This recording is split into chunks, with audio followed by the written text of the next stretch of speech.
జై భీమ్ అని అంబేద్కర్ ఫోటో వెనకాల భారత రాజ్యాంగ వర్ధిల్లాలని అంబేద్కర్ వెనకాల దావుకొని ఏం మాట్లాడినా తేలుతుందని కొంతమందికి 1950 రాష్ట్రపతి ఉత్తర్వులను బేస్ చేసుకొని ఇటీవల సుప్రీంకోర్టు ఇచ్చిన ఆర్డర్ ఏదైతే ఉందో, అంటే క్రైస్తవులుగా ఎస్సీ కులాల నుంచి కన్వర్ట్ అయిన వారికి ఎస్సీ హోదా రద్దు అవుతుంది అనేది వాళ్ళకు మింగునిపడని విషయంగా తయారైంది. ఎందుకనంటే భారత రాజ్యాంగాన్ని మారుస్తున్నారని బీజేపీ మీద, ఆర్ఎస్ఎస్ మీద దుమ్మెత్తిపోసే వీళ్ళు భారత రాజ్యాంగంలోని అంశాలు ఒక్కొక్కటి తెర మీదకి వచ్చి వాటికి అంబేద్కరే సాక్ష్యంగా ఉన్నాడనే విషయాలు జీర్ణించుకోలేకపోతున్నారు. అందుకనే ఇలా ఎస్సీ ఎస్టీల కోసం కాకుండా క్రైస్తవుల కోసం రాజ్యాంగాన్ని మార్చాలంటున్నారు. అంటే వీళ్ళకు ఎస్సీల యొక్క అభివృద్ధి కంటే కూడా క్రైస్తవుల యొక్క అభివృద్ధి ముఖ్యం.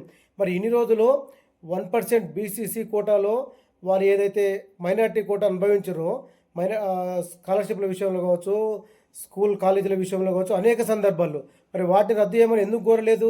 అంటే కేవలం వీళ్ళకు ఎస్సీ ఎస్టీ అట్రాసిటీ చట్టం అని ఎందుకు కావాలంటే అక్రమ మత మార్పిళ్ల కోసమే మాత్రమే కావాలి.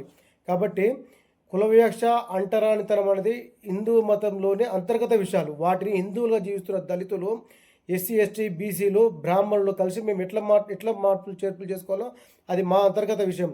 అందుకని ఆ మార్పుల కోసమే ఎస్సీ రిజర్వేషన్ పరిరక్షణ సమితి ఆధ్వర్యంలో మునివాన సేవ లాంటి ఒక బృహత్తరమైన కార్యకర్త, అంటే ఒక బ్రాహ్మణుడు దళిత భక్తిని భుజాల మీద మోసిన సంఘటన ప్రపంచం మొత్తం నివ్వరబోయింది.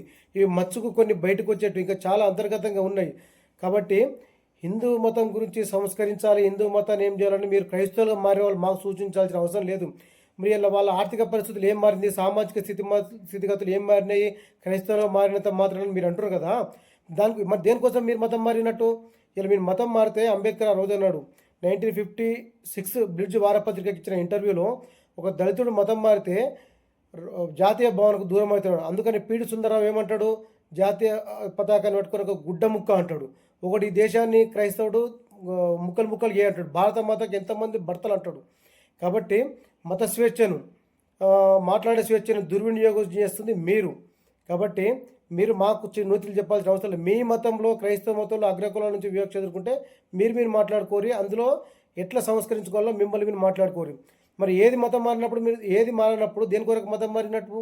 కాబట్టి మాకు నీతులు చెప్పే బదులు మిమ్మల్ని మీరు సంస్కరించుకోవాలని ఈ విధంగా ఒక్కసారి చెప్తున్నాం. అందుకొకటే కాదు, ఎస్సీ రిజర్వేషన్ అని హిందూ దళితుల కోసం మాత్రమే మాకు నీతులు చెప్పొద్దని మిమ్మల్ని సూచిస్తున్నాం.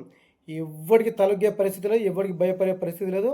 ఎస్సీ రిజర్వేషన్ అనేది కేవలం హిందూ దళితులకు, బౌద్ధులకు, సిక్కులు మాత్రమే, క్రైస్తవులకు ఇచ్చే పరిస్థితి లేదు. అవసరమైతే ఎంతటి పోరాటానికి సిద్ధపడుతుంది ఎస్సీ రిజర్వేషన్ పరిసమితి, దీన్ని గుర్తుంచుకోవాలని తెలియజేస్తున్నాం. జై భీమ్, జై జాంబవ.